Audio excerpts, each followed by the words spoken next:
ዮሐንስ ወንጌል ምዕራፍ 20 ከቁጥር 19 እስከ ፍጻሜ። ያም ቀን እርሱም ከሳምንቱ ፊተኛው በመሸ ጊዜ ደቀ መዛሙርቱ ተሰብስበው በነበሩበት አይሁድን ስለፈሩ ደጆቹ ተዘግተው ሳሉ ኢየሱስ መጣ፣ በመካከላቸውም ቆሞ ሰላም ለእናንተ ይሁን አላቸው።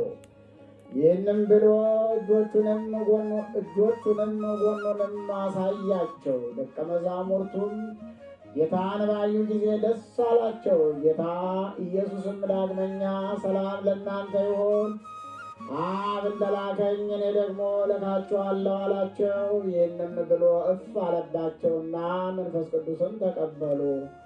ኃጢአታቸውን ይቅር ያላችኋቸው ሁሉ ይቀርላቸዋል፣ የያዛችሁባቸውም ተይዞባቸዋል አላቸው። ነገር ግን ከ12ቱ አንዱ ዲዲሞስ የሚሉት ቶማስ ኢየሱስ በመጣ ጊዜ ከእነርሱ ጋር አልነበረም።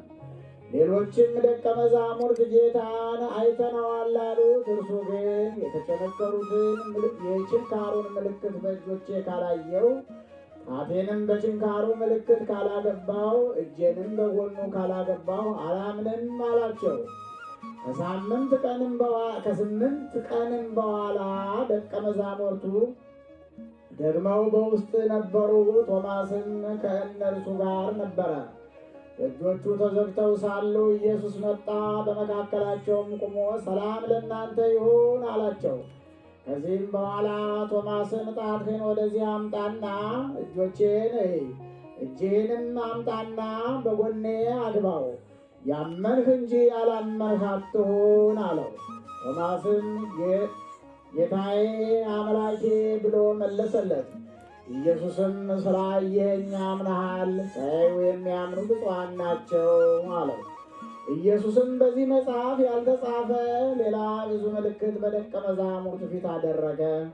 ነገር ግን ኢየሱስ እርሱ ክርስቶስ የእግዚአብሔር ልጅ እንደሆነ ታምኑ ዘንድ አምናችሁም በስሙ ሕይወት ይሆንላችሁ ዘንድ ይህ ተጽፏል።